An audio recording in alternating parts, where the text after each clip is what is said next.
di tempat persembunyian senjata. Namun indera pendengaran Dion sangat tajam. Tak lama anak kecil tersebut diculik dan anak tersebut mengatakan, "Apakah Anda ingin membeli senjata?" Lalu mereka mengikuti anak kecil tersebut. Lalu anak kecil tersebut membuka berangkas yang sangat luas. Satu persatu senjata pun dikeluarkan. Menyadari ada hal yang aneh,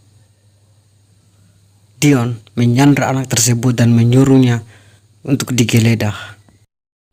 Anak tersebut digeledah dan barang-barang yang ditemukan